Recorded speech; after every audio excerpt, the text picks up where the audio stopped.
الحمد لله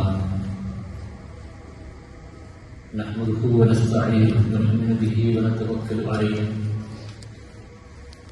ونعوذ بالله من شرور انفسنا ومن سيئات اعمالنا من يهده الله فلا مضل له ومن يضلل فلا هادي له واشهد ان لا اله الا الله وحده لا شريك له وأشهد أن محمدا عبده ورسوله أرسله بالهدى ودين الحق ليظهره على الدين كله ولو كره المشركون. اللهم صل على محمد وعلى آل محمد كما صليت على إبراهيم وعلى آل إبراهيم وبارك على محمد وعلى آل محمد كما باركت على إبراهيم وعلى آل إبراهيم إنك حميد مجيد. أما بعد فإن خير الكلام كلام الله وخير السنن سنن محمد صلى الله عليه وسلم وشر الأمور محدثاتها وكل محدثة بدعة وكل بدعة ضلالة. أيها الناس أوصيكم وإياي بتقوى الله. يا أيها الذين آمنوا اتقوا الله حق تقاته ولا تموتن إلا وأنتم مسلمون. أعوذ بالله من الشيطان الرجيم. قد خلت من قبلكم سنن فسيروا في الأرض فانظروا كيف كان عاقبة المكذبين. هذا بيان للناس وهدى وموعظة للمتقين. ولا تهنوا ولا تحزنوا وأنتم الأعلون إن كنتم مؤمنين. إن يمسسكم قرح فقد مس القوم قرح مثله وتلك الأيام نداولها بين الناس وليعلم الله الذين آمنوا ويتخذ منكم شهداء والله لا يحب الظالمين. صدق الله العلي العظيم. സ്നേഹമുള്ള സഹോദരി സഹോദരന്മാരെ, അല്ലാഹുവിൽ തഖ്വയുള്ളവരായി ജീവിക്കണമെന്ന് ആദ്യമായിട്ട് എന്നോടുള്ള പോലെ നിങ്ങൾ ഓരോരുത്തരോടും ഞാൻ വസിയത്ത് ചെയ്യുക. റബ്ബ് സുബ്ഹാനഹു വ തആലയുടെ കൽപ്പനകളെ ജീവിതത്തിന്റെ എല്ലാ രംഗങ്ങളിലും വളരെ ശ്രദ്ധയോടുകൂടി പാലിച്ചുകൊണ്ട് യഥാർത്ഥ മുത്തഖികളായി ജീവിക്കുവാനും മുഅ്മിനുകളായി മരിക്കുവാനും റബ്ബുൽ ഇസ്സത്ത് നമുക്കേവർക്കും തൗഫീഖ് നൽകി അനുഗ്രഹിക്കുമാറാകട്ടെ. നമ്മളിൽ നിന്നും മരണപ്പെട്ടു പോയ എല്ലാ വിശ്വാസികൾക്കും അല്ലാഹുവിന്റെ ഭാരമായ കിടക്കാൻ അവന്റെ മഗ്ഫിറത്തും മർഹമത്തും ലഭിക്കുന്നതാണ്. സൂറ അൽ-ഖുർആനിലെ നമ്മളോട് പറയുന്ന ഒരു സംഗതിയുണ്ട്.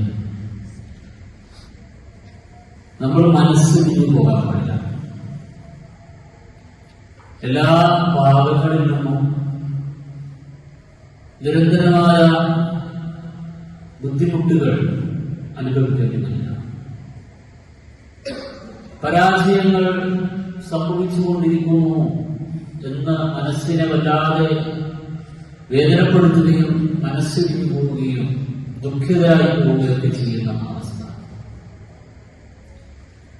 നമ്മളെയൊക്കെ ഇതോടുകൂടി ഇല്ലായ്മ ചെയ്തു കളയുമോ, ഇനി അധിക കാലമൊന്നും ഇങ്ങനെ മുന്നോട്ട് പോകാൻ കഴിയില്ല എന്നുള്ള തോന്നലൊക്കെ വന്ന് വല്ലാതെ നിരാശരായി പോകുന്നു. ഉഹദ് യുദ്ധ രംഗത്ത് കനത്ത പരാജയം നേരിട്ട വിശ്വാസി സമൂഹം ഇസ്ലാമിനെ പാടെ ഇല്ലായ്മ ചെയ്യുക എന്നുള്ളതാണ് ലക്ഷ്യം. എല്ലാ കാലഘട്ടത്തിലും ശ്രമിച്ചിട്ടുണ്ട്. ഇതും നമ്മോട് തീർന്നു കിട്ടിയാൽ എത്ര സുന്ദരമായിരുന്നു ലോകം എന്നാണ് ആളുകൾ വിചാരിക്കും. അങ്ങനെ ഇസ്ലാമിനെ ഇല്ലായ്മ ചെയ്യുക, അതായത് ഇസ്ലാം കൊണ്ടുവരുന്ന ആദർശത്തെ ശത്രുക്കൾക്ക് അതുമായി പൊരുത്തപ്പെടാൻ കഴിയാം. അവരുടെ താല്പര്യങ്ങൾ, അതായത് മാനുഷിക വിരുദ്ധം, പ്രകൃതി വിരുദ്ധം, സാമൂഹ്യ വിരുദ്ധമായ എല്ലാ നിലപാടുകൾക്കുമെതിരെ സന്ധിയില്ലാത്ത പോരാട്ടം നടത്തുന്ന പ്രത്യയശാസ്ത്രമാണല്ലോ ഇസ്ലാം എന്ന് പറയുന്നത്.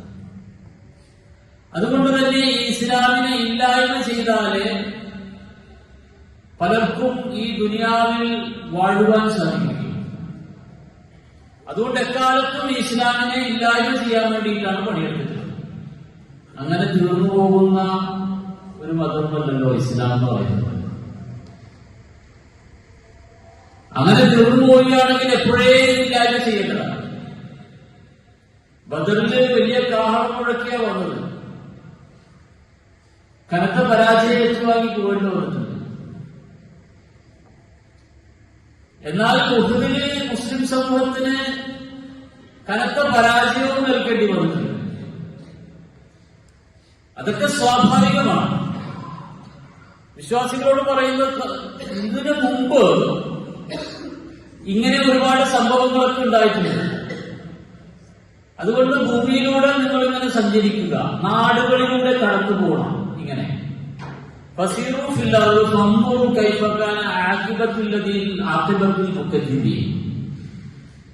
ഈ നിഷേധികളായ ആളുകളുടെയൊക്കെ പര്യവസാനം എങ്ങനെയായിരുന്നു എന്നൊക്കെ നിങ്ങൾ കാണണം.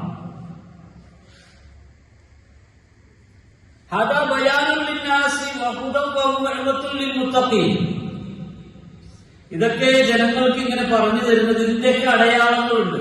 ഈ ജനതകളൊക്കെ താമസിച്ച് ജീവിച്ച് അവരുടേതായിട്ടുള്ള എല്ലാ നിർമ്മിതികളും ഒക്കെ ഉണ്ടാക്കി പടച്ചവനെ വെല്ലുവിളിച്ച് സമൂഹത്തെ വെല്ലുവിളിച്ച് നിഗളിച്ച് ഭൂമിയിൽ കഴിഞ്ഞുപോയ ഒരുപാട് സമൂഹങ്ങളുണ്ട്. ഫറവോമാരുണ്ടായിട്ടുണ്ട്, ആദ്യ ഗോത്രങ്ങൾ ഉണ്ടായിട്ടുണ്ട്. ഇങ്ങനെ ഒരുപാട് വിഭാഗങ്ങൾ പല പ്രവാചകന്മാരുടെയും കാലഘട്ടങ്ങളിൽ ഇവരെല്ലാം ജീവിച്ച ഈ ഭൂമുഖത്ത് അവരുടെ എല്ലാം അടയാളങ്ങൾ നിങ്ങൾക്ക് കാണാൻ സാധിക്കും. റബ്ബിനെ വെല്ലുവിളിച്ചവരാണല്ലോ അവരൊക്കെ ഇവിടെ പോയി. അപ്പോ ഇതൊക്കെ ഒരു സന്മാർഗമാണ് ഈ ഖുർആൻ നിങ്ങൾക്ക് പറഞ്ഞു തരുന്നത്. മൗഇദത്താണ്. ഈ അവസ്ഥകൾ ഇവർ കഴിഞ്ഞുപോയതിന്റെ അടയാളങ്ങളൊക്കെ നിങ്ങൾക്ക് അതിലൂടെ ഒരുപാട് ഉപദേശങ്ങൾ കിട്ടും. ഖുർആൻ നിങ്ങളിങ്ങനെ ഉപദേശിച്ചുകൊണ്ടിരിക്കും. അവരുടെ ജീവിതങ്ങൾ കഴിഞ്ഞുപോയ ആ നാടുകളിലൂടെ നിങ്ങൾക്ക് കടന്നു പോകുമ്പോൾ ഒരുപാട് പാഠങ്ങൾ നിങ്ങൾക്ക് ലഭിക്കും. വലാ തഹിനു വലാ തഹ്സനു വഅൻതുമുൽ അലൗന ഇൻ കുൻതും മുഅ്മിനീൻ. അതുകൊണ്ട് നിങ്ങൾ ദുഃഖിതരാകേണ്ട, മനസ്സിടിഞ്ഞു പോകണ്ട. നിങ്ങൾ വിശ്വാസികളാണോ, നിങ്ങളാണ് ഏറ്റവും ഉള്ളത്. ആ വിശ്വാസം നിങ്ങളുടെ മനസ്സിൽ നിന്നും കുടിയിറക്കാതെ നിങ്ങൾ കൊണ്ടു നടക്കുന്ന ഒന്നാണോ? നിങ്ങൾ ഇപ്പോൾ താൽക്കാലികമായ പരാജയം അനുഭവിക്കേണ്ടി വന്നിട്ടുണ്ടെങ്കിൽ ഇതിനു മുമ്പും സംഭവിച്ചിട്ടുണ്ട്. ആ വിശ്വാസം അത് തേച്ചു വിരിക്കു വെക്കുക.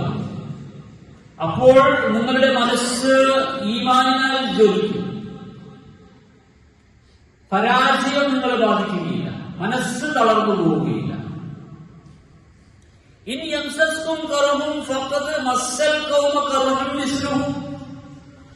ഇപ്പോൾ നിങ്ങൾക്ക് ദുരന്തപൂർണമെന്ന് നിങ്ങൾക്ക് തോന്നുന്നു. ദുരിതപൂർണവും അതുപോലെ തന്നെ വലിയ ക്ലേശവും ഒക്കെയായിട്ട് തോന്നുന്ന ഈ സംഗതികൾ ഫഖദ് മസ്സൽ ഖൗമ കറഹും മിസ്ലുഹു. ഇതുപോലുള്ള അവസ്ഥകൾ നിങ്ങൾക്ക് മുമ്പ് ഇവിടെ മറ്റൊരു വിഭാഗവും അനുഭവിച്ചിട്ടുണ്ട്. ഉഹദില് വല്ലാത്ത മാനസിക വേദനയോടുകൂടി നിൽക്കുന്ന മുസ്ലിങ്ങളോട് പറയാ, ഇതിനു മുമ്പ് സത്യനിഷേധികൾക്ക് ഇത് അനുഭവിക്കേണ്ടി വന്നിട്ടുണ്ടല്ലോ, അവരും പരാജയപ്പെട്ടിട്ടുണ്ട്. പരാജയമൊക്കെ അങ്ങനെയാണ്, സ്വാഭാവികമാണ്. എന്നും വിജയം മാത്രമല്ല. അതുകൊണ്ട്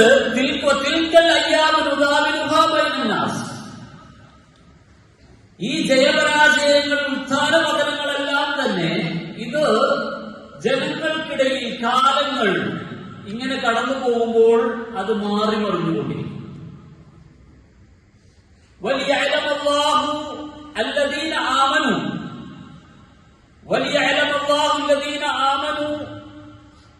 നിങ്ങളിൽ ആരാണ് യഥാർത്ഥ ഈമാനുള്ളവർ എന്ന് അല്ലാഹുവിന് അറിയേണ്ടതുണ്ട്.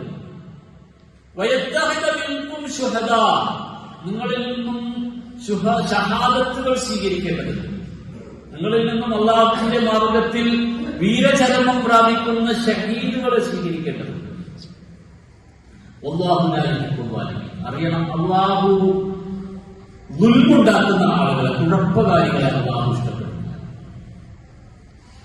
ഇത് നമ്മളൊന്ന് മനസ്സിലെത്തി പഠിക്കേണ്ട കാര്യമാണ്. നമുക്കൊക്കെ മനസ്സിൽ പരാജയ ഭീതിയും അതുപോലെ തന്നെ വല്ലാത്ത പ്രയാസങ്ങളും ഒക്കെയാണ്. റബ്ബ് സുബ്ഹാനഹു വ തആല ഈ അവസ്ഥ കാണുന്നില്ല മുസ്ലിം സമൂഹത്തിൽ. ഇതുപോലത്തെ അവസ്ഥകള് ഒരുപാട് കഴിഞ്ഞു പോയിട്ടുണ്ട് സമൂഹത്തിൽ. നമ്മൾ ഈ കാണുന്ന 10-60-70 വയസ്സത്തെ ഒരു മനുഷ്യ ജീവിതത്തിന്റെ ഒരു ചെറിയ കാലഘട്ടമല്ല. ഇനി എത്ര നൂറ്റാണ്ടുകൾ ഈ ലോകത്തുണ്ട് എന്നുള്ളത് നമുക്കറിയില്ല. എത്ര നൂറ്റാണ്ടുകൾ പിന്നിട്ട് പോയിരിക്കും. അവിടെ കുഴപ്പങ്ങളുണ്ടായിട്ടുണ്ട്, വിജയിച്ചിട്ടുണ്ട്, മുസ്ലിം സമൂഹം വിജയിച്ചിട്ടുണ്ട്, പരാജയം അറിയുകയും ചെയ്തിട്ടുണ്ട്. പക്ഷെ ആ പരാജയം ഒരുപാട് കാലങ്ങൾ നീണ്ടു നിന്നില്ല. ഇസ്ലാം അതിനെയെല്ലാം മറികടന്ന് അതിന്റെ വിജയത്തിലേക്ക് എത്തുക തന്നെ ചെയ്തിട്ടുണ്ട്. ഉഹുദിൽ പരാജയപ്പെട്ടെങ്കിൽ ഖൈബറിൽ വിജയിച്ചിട്ടുണ്ട്. മക്ക വിജയിച്ചടക്കിയിട്ടുണ്ട്. അറേബ്യൻ ഉപഭൂഖണ്ഡം മുഴുവൻ ഇസ്ലാമിലേക്ക് കടന്നു വന്നിട്ടുണ്ട്. ഉഹുദിൽ പരാജയപ്പെടുത്തിയ ആളുകൾ ഇസ്ലാമിന്റെ കൊടിവാഹകരായിട്ടുണ്ട്, സേനാനായകന്മാരായിട്ടുണ്ട്. കൈപ്പേറിയ അനുഭവം ഉഹുദിൽ ഇസ്ലാമിന് സമ്മാനിച്ച ഖാലിദ് ഇബ്നു വലീദ് റളിയല്ലാഹു അൻഹു ഇസ്ലാമിനെ പരാജയപ്പെടുത്താൻ മുൻപന്തിയിലുണ്ടായിരുന്ന അവരുടെ സേനാനായകനായിരുന്നു. ആ ഖാലിദിലൂടെ ഇസ്ലാമിനെ അള്ളാഹു കൊണ്ടുവന്നിട്ടുണ്ട്. ഇസ്ലാമിന്റെ കീഴിലേക്ക് വലിയ വലിയ സാമ്രാജ്യങ്ങളെ അള്ളാഹു ഈ ഖാലിദിന്റെ നേതൃത്വത്തിലാണ് കൊണ്ടുവന്നത്. ശത്രുക്കളിലൂടെ അവന്റെ കരങ്ങളിലൂടെ ഇസ്ലാമിനെ തിരിച്ചു കൊണ്ടുവന്നിട്ടുണ്ട്. ഇത് അള്ളാഹുവിന്റെ സുന്നത്താണ്. റോമും പേർഷ്യയും ഇസ്ലാമിലേക്ക് കടന്നു വന്നിട്ടുണ്ട്. ഹർ കർബലാ കെ ബാദ് ഇസ്ലാം സിന്ദാ ഹോത്താ ഹൈ. കർബല ഒരു വലിയ സംഭവമായിട്ട് ഇസ്ലാമിക ചരിത്രത്തിൽ കാണാം. പക്ഷെ ആ കർബലയ്ക്ക് ശേഷവും ഓരോ കർബലയ്ക്ക് ശേഷവും ഇസ്ലാം വിജയിച്ചിട്ടുണ്ട്. കർബലയെ എടുത്തു പറയുന്നത് പ്രവാചക പൗത്രൻ ഹുസൈൻ റളിയല്ലാഹു അൻഹുവിന്റെ ശിരസ് ഛേദിച്ചിട്ടാണ് ബിൻസിയാദിന്റെ കരങ്ങളിലേക്ക് കൊണ്ടുപോയി കൊടുക്കുന്നത്. കൂടെ ഉണ്ടായിരുന്ന 72 സഹാബാക്കളെയാണ് അവിടെ നിഷ്ഠൂരം വധിച്ചു കളഞ്ഞത്. ആന്തരികളെ മുഴുവൻ കൊന്നാണ്. ഹുസൈൻ റളിയല്ലാഹു അൻഹുവിന്റെ ഒരു പുത്രൻ മാത്രമാണ് അവിടെ ജീവനോടെ ഇരുന്ന ഒരു ആന്തരി. വേറെ എല്ലാവരെയും കൊന്നു പറഞ്ഞിട്ട് ഹുസൈൻ റളിയല്ലാഹു അൻഹുവിന്റെ ശിരസ്സാണ് കൊണ്ടുപോയി ഭരണാധികാരികൾ. അത് ഇസ്ലാമിനകത്തു നിന്ന് തന്നെ ഇസ്ലാമിനെ പരാജയപ്പെടുത്തിയാണ്. പക്ഷെ അവിടെ നിന്നും ആ ഖിലാഫത്ത് രാജവാഴ്ചയിൽ നിന്നും ഖിലാഫത്തിലേക്ക് തിരിച്ചു വന്നില്ലേ അധികം കാലം കഴിയുന്നതിന് മുമ്പ്? ഇമാമിയങ്ങൾ ഇവരുടെ എല്ലാ കാലഘട്ടങ്ങളിൽ ഇസ്ലാമിന് വേണ്ടി നിലകൊണ്ടതിന്റെ പേരിൽ യഥാർത്ഥ ഇസ്ലാമിന് വേണ്ടി വാദിച്ച ഇമാമിയങ്ങളെയൊക്കെ ജയിലിലടക്കുകയും ജയിലിൽ കിടന്നവർ മരിക്കുകയും ചെയ്തിട്ടുണ്ട്. ഇമാമിയങ്ങൾ ആ കാലഘട്ടങ്ങളൊക്കെ കഴിഞ്ഞു വന്നിട്ടുണ്ട്. സലാഹുദ്ദീൻ അയ്യൂബിയിലൂടെ ഖുദ്സ് പിടിച്ചടക്കിയിട്ടില്ലേ? ഇസ്ലാമിൽ നിന്നും അത് പോയിട്ടുണ്ടെങ്കിൽ ആ ഖുദ്സ് ഇസ്ലാമിലേക്ക് തിരിച്ചു വന്നിട്ടുണ്ട്. ഖുദ്സിന്റെ അകത്തളങ്ങളിൽ മുസ്ലിം യോദ്ധാക്കളുടെ രക്തം ചാലിട്ടൊഴുകിയിട്ട് ആ രക്തത്തിലൂടെ ശത്രുസേനയിലെ കുതിരകൾ നീന്തിത്തുടിച്ചിരുന്നു എന്നാണ് ചരിത്രം രേഖപ്പെടുത്തുന്നത്. അവിടെ നിന്നും ആ ഖുദ്സിനെ ഇസ്ലാമിന്റെ കീഴിലേക്ക് കൊണ്ടുവന്നിട്ട് അധികം കാലമൊന്നും നീണ്ടുനിന്നില്ല. പ്രവാചകൻ സല്ലല്ലാഹു അലൈഹി വസല്ലം പറഞ്ഞു, ലതുഫ്തഹന്നൽ ഖുസ്തന്തീനിയ ഫലനിഅമൽ അമീറുഹാ ഫലനിഅമൽ അമീറു അമീറുഹാ വലനിഅമൽ ജയ്ഷു ദാലിക്കൽ ജയ്ഷ്. ഖാല റസൂലുള്ളാഹി സ്വല്ലല്ലാഹു അലൈഹി വസല്ലം പറഞ്ഞു, കോൺസ്റ്റാന്റിനോപ്പിൾ ഇസ്ലാമിന്റെ കീഴിലേക്ക് പോയി. സ്വപ്നം കാണാൻ പോലും കഴിയില്ല. ആ കോൺസ്റ്റാന്റിനോപ്പിൾ ഇസ്ലാമിന്റെ കീഴിലേക്ക് വരും. ആ സേനയെ നയിക്കുന്ന നായകനാണ് ഏറ്റവും വലിയ സേനാനായകൻ. അതാണ് ഏറ്റവും നല്ല നായകൻ. ആ സേനയാണ് ഏറ്റവും നല്ല സേന. നിഅ്മൽ ജയ്ഷ്, നിഅ്മൽ അമീർ, നിഅ്മൽ അമീർ, നിഅ്മൽ ജയ്ഷ് എന്നൊക്കെ റസൂലുള്ളാഹി സ്വല്ലല്ലാഹു അലൈഹി വസല്ലം പറഞ്ഞു. മുഹമ്മദ് അൽ ഫാത്തിഹ് അദ്ദേഹത്തിലൂടെ 1434 ഇസ്ലാമിന്റെ റസൂൽ അതിനേക്കാളൊക്കെ 100 വർഷം മുമ്പ് പറഞ്ഞു ആ രാജ്യം ഇസ്ലാമിന്റെ കീഴിലേക്ക് പോയി. ഒരു തരത്തിലും ശ്രമിച്ചിട്ട് ഇസ്ലാമിന്റെ കീഴിലേക്ക് വരാൻ യാതൊരു ചാൻസും ഇല്ലാതിരുന്ന ഒരു നാട്. അപ്രാപ്യമെന്ന് തോന്നുന്ന മാർഗങ്ങളിലൂടെ ആ നാട് പിടിച്ചടക്കാൻ ഇസ്ലാമിന് സാധിച്ചില്ല. മനസ്സുകളിൽ നിന്നും ആ ചിന്ത മാറിയിട്ടില്ല. ആ സമൂഹത്തിന്റെ ആ ഉള്ളിൽ അപ്പോഴും ചിന്തയുണ്ട്. റസൂൽ അത് പറഞ്ഞിട്ടുണ്ടോ എങ്കിൽ അത് വരിക തന്നെ. അതിനുള്ള പണി നടത്തിക്കൊണ്ടേയിരിക്കും. മനസ്സിൽ നിന്നും മാഞ്ഞു പോകാൻ പാടില്ല. ഖുദ്സ് പിടിച്ചടക്കുന്നതിന് മുമ്പ് ഒരു മെമ്പർ പണി നോക്കുന്നുണ്ടല്ലോ. കാരണം എന്താ, ആ മെമ്പർ നിങ്ങളെ ഓർമ്മിപ്പിക്കണം, ഇത് ഖുദ്സിൽ വെക്കാനുള്ളതാണ്. ലക്ഷ്യം മറന്നു പോകാൻ പാടില്ല. പരാജയങ്ങൾ വന്നുകൊണ്ടേയിരിക്കും. മനസ്സിടിഞ്ഞു പോകാൻ പാടില്ല. മുഹമ്മദ് അൽ ഫാത്തിഹിന്റെ മാതാവ് പറഞ്ഞു, റസൂൽ ഇങ്ങനെയൊന്നും പറഞ്ഞിട്ടുണ്ട്, മോനെ നീ തന്നെയാണ് ആ സേനാനായകൻ. ചെറുപ്പത്തിലെ ആ കുട്ടിയുടെ മനസ്സിലേക്ക് റസൂലുള്ളാഹി സ്വല്ലല്ലാഹു അലൈഹി വസല്ലമയുടെ ആ വചനങ്ങൾ അങ്ങോട്ട് കടന്നു തന്നു. 21 വയസ്സിലാണ് കോൺസ്റ്റാന്റിനോപ്പിൾ പിടിച്ചടക്കുന്നത് മുഹമ്മദ് അൽ ഫാത്തിഹ്. ചെറുപ്പം പയ്യൻ. ആ ഇസ്ലാം കടന്നു വന്ന കോൺസ്റ്റാന്റിനോപ്പിളിൽ ഇസ്ലാം തകർന്നടിഞ്ഞു പോയിട്ടുണ്ട്. അറബിയിൽ വാങ്ങി കുളിക്കാൻ കഴിയാത്ത അവസ്ഥയിൽ ഖുർആനിന്റെ പദങ്ങൾ അറബിയിൽ ഉച്ചരിക്കാൻ കഴിയാത്ത തരത്തിൽ ഓരോരുത്തോ കോലത്തിലേക്ക് മാറ്റിയ അവസ്ഥകളുണ്ടായി. അറബി ഭാഷ പോലും നിരോധിച്ചു. 190 വർഷം കൊണ്ട് ആ ഇസ്ലാം വീണ്ടും തിരിച്ചു വന്നില്ലേ? സോവിയറ്റ് റഷ്യയിലുള്ള പള്ളികൾ മുഴുവൻ തകർത്തിട്ടുണ്ട്. ഇസ്ലാമിനെ കുറിച്ച് പഠിപ്പിക്കുന്ന പാഠശാലകളും പള്ളികളും ഒക്കെ തകർത്തു. ഇസ്ലാമുമായി പുറത്തിറങ്ങാൻ കഴിയാത്ത അവസ്ഥയുണ്ടായിട്ടെങ്കിൽ 10-70 വർഷം കഴിഞ്ഞപ്പോ അവിടെ ഒരു മതപാഠശാല ഉണ്ടായിട്ടില്ല, ഒരു പള്ളിയും പള്ളിക്കൂടവും ഉണ്ടായിട്ടില്ല ഇസ്ലാമിനെ പഠിപ്പിക്കുന്നു. പക്ഷെ ആ ഇസ്ലാം അവിടെ തിരിച്ചു വന്നു. ആ ഇസ്ലാം ആ ജനങ്ങളിൽ ഉണ്ടായിരുന്നു. അതങ്ങനെ മാഞ്ഞു പോകുന്നതല്ല ഇസ്ലാം. പള്ളി തകർത്തതുകൊണ്ടോ പള്ളിക്കൂടങ്ങളും മദ്രസകളും തകർത്തതുകൊണ്ടോ സംസ്കാരങ്ങളെ മാറ്റിമറിക്കാൻ വേണ്ടി പണിയെടുത്തതുകൊണ്ടോ എന്നും ഇസ്ലാമൊന്നും എവിടെയും തീർന്നു പോവുകയോ നശിച്ചു പോവുകയോ ചെയ്യുന്ന സംഗതിയല്ല. അതാണ് പറഞ്ഞത്, എല്ലാ കർബലക്ക് ശേഷവും ഇസ്ലാം വിജയിച്ചിട്ടുണ്ട്. ഇസ്ലാം തിരിച്ചു വരിക തന്നെ ചെയ്യും. അത് പരാജയം താൽക്കാലികമാണ്. ആ പരാജയത്തിൽ നിന്നും ഒരുപാട് പാഠങ്ങൾ മുസ്ലിം സമൂഹം ഉൾക്കൊള്ളേണ്ടതുണ്ട്. ഇന്ന് നിങ്ങൾ അനുഭവിക്കുന്ന പ്രയാസങ്ങൾ മറ്റൊരു സമൂഹം ഇതിനു മുമ്പ് അനുഭവിച്ചിട്ടുണ്ട്. ചെങ്കിസ് ചരിത്രം നമുക്കറിയാലോ. എല്ലാ നാടുകളും ഇങ്ങനെ പിടിച്ചടക്കി മുസ്ലിം സമൂഹത്തിനെ ഇങ്ങനെ കുരുതി കൊടുത്തുകൊണ്ട് എത്രയാ 10 ലക്ഷത്തോളം മുസ്ലിങ്ങളെയാണ് കൊന്നുകളഞ്ഞത് ചെങ്കിസ് ഖാൻ. ചരിത്രം പഠിച്ചിട്ടില്ല. ആ ചെങ്കിസ് ഖാന്റെ അടുത്ത തലമുറയിൽ നിന്നും ഇസ്ലാം വളർന്നു. അവിടെയുള്ള പെണ്ണുങ്ങളൊക്കെ സ്ത്രീകളൊക്കെ പിടിച്ചിട്ട് പോയിട്ട് അവർക്ക് അനുഭവിക്കാൻ വേണ്ടിയിട്ട് അവരുടെ വക്പാട്ടികളായതുകൊണ്ട് അവരുടെ വീട്ടിൽ താമസിപ്പിച്ചു. സ്ത്രീകളൊക്കെ മുസ്ലിം സ്ത്രീകളെ പിടിച്ചിട്ടു. ഈ മുസ്ലിം സ്ത്രീകൾ ചെയ്തതാകട്ടെ, അവർ ഈ സന്ദർഭത്തെ ഇസ്ലാമിനെ അവർക്ക് പഠിപ്പിച്ചു കൊടുക്കാൻ വേണ്ടി വിനിയോഗിച്ചു. അവർ ഇസ്ലാമിനെ ആ യോദ്ധാക്കൾക്ക് പഠിപ്പിച്ചു കൊടുത്തു. അവരുടെ ദൗത്യം അതായിരുന്നു. അവർ ഇസ്ലാമിനെ പഠിപ്പിച്ചു. ആ യോദ്ധാക്കളിലൂടെ ഇസ്ലാം കടന്നു വന്നു. ആ ചെങ്കിസ് ഖാന്റെ തുടർന്നു വന്ന ആ സമൂഹത്തിലൂടെ ഇസ്ലാം ലോകത്ത് മുഴുവൻ വ്യാപിച്ചു. തലമേൽ നമ്മുടെ നാട്ടിലും നമ്മുടെ പരിസര പ്രദേശങ്ങളിലും പരിസര നാടുകളിലുമൊക്കെ ഇസ്ലാം കടന്നു. അപ്പൊ അള്ളാഹുവിന്റെ സുന്നത്ത് അങ്ങനെയാണ്. നമ്മൾ വിചാരിക്കും ഈ കാണുന്ന ഇതിലെല്ലാം കുതൂഹലങ്ങളൊക്കെ കൊണ്ട് ഇസ്ലാം നമ്മൾ തീർന്നു പോവുകയും നശിച്ചു പോവുകയും ഇസ്ലാമിന് ഇനി മുന്നോട്ട് പോകാൻ സാധിക്കില്ലാത്തത് വിചാരിക്കുന്നുണ്ടെങ്കിൽ ആ പ്രതിസന്ധികളിൽ നിന്നും ഇസ്ലാമിനെ എന്ത് ചെയ്യും? അള്ളാഹു തിരിച്ചുകൊണ്ടിരിക്കും. എവിടെയാണോ ആരാണോ അതിന്റെ കാരണക്കാർ, ആ കാരണക്കാരെ കൊണ്ട് തന്നെ ഇസ്ലാമിനെ തിരിച്ചു കൊണ്ടെന്നുള്ളതാ ചരിത്രം നമ്മൾ മനസ്സിലാക്കണം.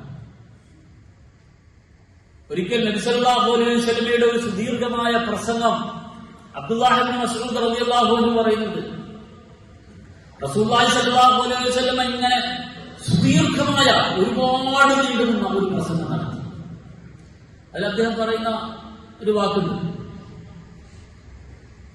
യജ്മഊന ലി അഹ്ലിൽ ഇസ്ലാമി വയജ്മഉ ലഹും അഹ്ലുൽ ഇസ്ലാം. ഇസ്ലാമിനെതിരെ മുസ്ലിങ്ങൾ ഇങ്ങനെ ഇസ്ലാമിനെതിരെ ആളുകൾ ഇങ്ങനെ ഒരുമിച്ച് കൂടും. മുസ്ലിങ്ങളാകട്ടെ അവർക്കെതിരെയും അത് ഘോരമായ യുദ്ധം അവിടെ നടക്കും. അതിന് മുമ്പായിട്ട് പറയുന്നുണ്ട്, അവിടെ ഒരു ചുവന്ന കാറ്റടിക്കും. ആ ചുവന്ന കാറ്റടിച്ചു കഴിഞ്ഞാൽ അവിടെ അനന്തരാവകാശത്തിനെ കുറിച്ച് പോലും ചിന്തിക്കാത്ത, അതിനെക്കുറിച്ച് പോലും പറയാത്തൊരവസ്ഥ വരും. അങ്ങനെ അവിടെ ഇസ്ലാമിനെതിരെ ശത്രുക്കൾ ഇങ്ങനെ ഒരുമിച്ച് കൂടും. അപ്പോ സഹാബികൾ ചോദിച്ചു, എങ്ങോട്ടാണ്? റസൂൽ കൈ ഇങ്ങനെ ചൂണ്ടി, വനഹാ ബിയദിഹി നഹ്വ ശാം ഫഖുൽതു അർറൂം തഅനി ഖാല നഅം. റസൂലുള്ളാഹി സ്വല്ലല്ലാഹു അലൈഹി വസല്ലം ശാമിന്റെ ഭാഗത്തേക്കാണ് ഇങ്ങനെ വിരൽ ചൂണ്ടിയത്. അവിടെയാണ് മധ്യ പൗരസ്ത്യ ദേശത്തേക്ക്, സിറിയയും ഇറാഖും ഒക്കെ ഇങ്ങനെ കിടക്കുന്ന, ഫലസ്തീനൊക്കെ കിടക്കുന്ന പ്രദേശത്തേക്ക്. അപ്പൊ ചോദിച്ചു, പ്രവാചകരെ, റോമാണോ, അതായത് വൈദേശിക ശക്തികളാണോ? റസൂൽ പറഞ്ഞു, അതെ, അവിടെ തന്നെയാണ്. തുടർന്ന് റസൂലുള്ളാഹി സ്വല്ലല്ലാഹു അലൈഹി വസല്ലം പറയുന്നുണ്ട്, അവിടെ ഇങ്ങനെ ആൾനാശം സംഭവിക്കും. ആ സമൂഹത്തിൽ 100-ൽ ഒരാളെന്നുള്ള അവസ്ഥയിലേക്ക് ആളുകൾ ചുരുങ്ങും. പക്ഷേ അവരുടെ മുകളിലൂടെ ഒരു പറവയും പറക്കാത്ത ഒരു കാലഘട്ടം അവരിൽ വരും. അന്ന് പറവ എന്ന് പറഞ്ഞത് ഇന്നത്തെ സംഗതി മാനങ്ങളായിരിക്കും. ഒരു പറവയും അവർക്ക് മുകളിലൂടെ ചത്ത് വീഴാതെ പറക്കാത്ത അവസ്ഥ അവരിൽ വരും. അവർ വിജയിക്കും. പക്ഷെ അവരിൽ ആളുകൾ നശിച്ചുകൊണ്ടിരിക്കും. ആൾനാശം സംഭവിച്ചു. ആ ഹദീസ്, ദീർഘമായ ഹദീസ് അവസാനിക്കുന്നത് ദജ്ജാലിനെ കുറിച്ചൊക്കെ പറയുന്ന ഭാഗമല്ല, ഒരുപാട് ദീർഘമായ ഒരു ഹദീസ്. റസൂലുള്ളാഹി സ്വല്ലല്ലാഹു അലൈഹി വസല്ലം അത് ദീർഘമായ ഷാമും മൽഹമയുടെ നാളുകളും എന്ന് പറയുന്ന തലക്കെട്ടിലെ ഹദീസ് നമുക്ക് വായിക്കാൻ സാധിക്കും. അതുകൊണ്ട് സാഹചര്യങ്ങൾ ഇങ്ങനെ പ്രതികൂലമാകും, അനുകൂലമാകും. പക്ഷെ വിശ്വാസികളെ മനസ്സിടിയാൻ പാടില്ല. വഅദല്ലാഹു الذين آمنوا منكم وعملوا الصالحات ليستخلفنهم في الأرض كما استخلف الذين من قبلهم وليمكنن لهم دينهم الذي ارتضى لهم وليبدلنهم من بعد خوفهم أمنا يعبدونني لا تشركون بي شيئا ومن كفر بعد ذلك فأولئك هم الفاسقون. സൂറത്ത് നൂറിലെ 55-ാമത്തെ വചനം. അല്ലാഹു തആല നിങ്ങൾക്ക് സൽക്കർമ്മങ്ങൾ പ്രവർത്തിക്കുന്ന ആളുകൾക്ക്, വിശ്വാസികളായ ആളുകൾക്ക്, ലയസ്തഖ്ലിഫന്നഹും ഫിൽ അർദി കമാ ഇസ്തഖ്ലഫ അല്ലദീന മിൻ ഖബ്ലിഹിം, നിങ്ങളുടെ ഈ നാട്, നിങ്ങളുടെ പ്രദേശം, അത് നിങ്ങൾക്കായിട്ട് നിങ്ങൾക്ക് തരും, നിങ്ങൾക്ക് അനന്തരമായി തരും. വലയുമക്കിനന്ന ലഹും ദീനഹും അല്ലദീ ഇർതദാ ലഹും, നിങ്ങൾ തൃപ്തിപ്പെട്ട, നിങ്ങൾ ഇഷ്ടപ്പെടുന്ന അല്ലാഹുവിന്റെ ആ ദീനിനെ സ്ഥാപിക്കാൻ സാധിക്കുന്ന വിധത്തിൽ അവിടെ തംകീൻ ഉണ്ടാകും. അവസ്ഥകൾ മാറി മറിഞ്ഞ് ഇസ്ലാമിന് അനുകൂലമായ ഒരു അവസ്ഥയിലേക്ക് സാഹചര്യങ്ങൾ മാറും. എന്നാണ് തംകീൻ എന്ന് പറയുന്നത്. ഇസ്ലാമുമായിട്ട് സുഗമമായി മുന്നോട്ട് പോകാൻ സാധിക്കുന്ന, ഇസ്ലാമിന്റെ എല്ലാ അടയാളങ്ങളും, ഇസ്ലാമിന്റെ സൗന്ദര്യം ലോകത്തിന് ദർശിപ്പിക്കാൻ സാധിക്കുന്ന തരത്തിലുള്ള ഒരു സാമൂഹിക അവസ്ഥ സംജാതമായിരിക്കും. വലയുബദ്ദിലന്നഹും മിൻ ബഅദി ഖൗഫിഹിം അംന, അതിനുശേഷം നിങ്ങൾക്ക് ഈ ഭയത്തിന്റെ നാളുകൾക്ക് ശേഷം സമാധാനത്തിന്റെ നാളുകൾ തീർച്ചയായും നിങ്ങൾക്ക് നൽകും. വിശ്വാസസമൂഹം, ഇത് പ്രയാസങ്ങൾ നിറഞ്ഞ കാലഘട്ടത്തിന് ശേഷം ഇസ്ലാമിന് തംകീൻ ഉണ്ടായിരുന്നു. അതിനിയും ഉണ്ടാകും. നമ്മൾ വിചാരിക്കുന്ന ഈ കാലഘട്ടത്തിൽ എന്താണ് നമുക്ക് സംഭവിച്ചിട്ടുണ്ട്? അല്ലാഹു സുബ്ഹാനഹു വ തആല കാണുന്നില്ല. മനസ്സിൽ ഉറച്ചു നിൽക്കണം, ഈമാൻ ഇടിയാതെ നിൽക്കണം, പ്രതീക്ഷ കൈവിടാതെ നിൽക്കണം, പ്രാർത്ഥന നിർഭരരായി നിൽക്കണം, പണിയെടുത്തുകൊണ്ടേയിരിക്കണം. തീർച്ചയായിട്ടും ഇസ്ലാമിന് അനുകൂലമായ സാഹചര്യങ്ങൾ ഉണ്ടാകും. അതിലൂടെ ഇസ്ലാമിൽ വിജയിക്കാൻ സാധിക്കും. ഈമാൻ മുറുകെ പിടിച്ച്, വിശ്വാസം മുറുകെ പിടിച്ച് പ്രതീക്ഷയോടുകൂടി നമ്മൾ ജീവിക്കുക, പ്രാർത്ഥനയോടുകൂടി ജീവിക്കുക. റബ്ബ് സുബ്ഹാനഹു വ തആല നമ്മെ അനുഗ്രഹിക്കുമാറാകട്ടെ. അൽഹംദുലില്ലാഹി ഹദാനാ ലിഹാദാ വമാ കുന്നാ നഹ്തദിയ ലൗലാ അൻ ഹദാനാ അല്ലാഹു. വസ്സലാത്തു വസ്സലാമു അലാ അഷ്റഫിൽ മുർസലീൻ വഅലാ ആലിഹി വസഹ്ബിഹി അജ്മഈൻ. أوصيكم ثانيا بتقوى الله. إن الله وملائكته يصلون على النبي يا أيها الذين آمنوا صلوا عليه وسلموا تسليما. اللهم اغفر للمؤمنين والمؤمنات والمسلمين والمسلمات الأحياء منهم والأموات إنك مجيب الدعوات يا قاضي الحاجات. ربنا اغفر لنا ولإخواننا الذين سبقونا بالإيمان ولا تجعل في قلوبنا غلا للذين آمنوا ربنا إنك رؤوف رحيم وتب علينا إنك أنت التواب الرحيم واغفر لنا يا غافر المذنبين. اللهم ارحمنا يا أرحم. اللهم اعز الاسلام والمسلمين واذل الشرك والمشركين. اللهم اعز الاسلام والمسلمين واذل الشرك والمشركين. اللهم انصرنا يا رب العالمين. اللهم انصر المجاهدين في كل مكان. اللهم انصر المجاهدين في كل مكان. اللهم شتت شمل الاعداء الاسلام والمسلمين وفرق جمعهم يا رب العالمين. اللهم تكلهم مددا ولا يغادر منهم احدا. اللهم انصرنا يا رب العالمين. ربنا آتنا في الدنيا حسنة وفي الآخرة حسنة وقنا عذاب النار. يا حي يا قيوم برحمتك ربنا نستغيث. اللهم هدد حالنا على حسن حال وصير حالنا على حسن حال. اللهم لا تقل إلى أنفسنا طرفة عين.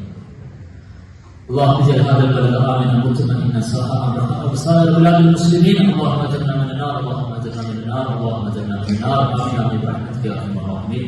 صلى الله على محمد وعلى آله وصحبه وسلم. اللهم الحمد لله رب العالمين.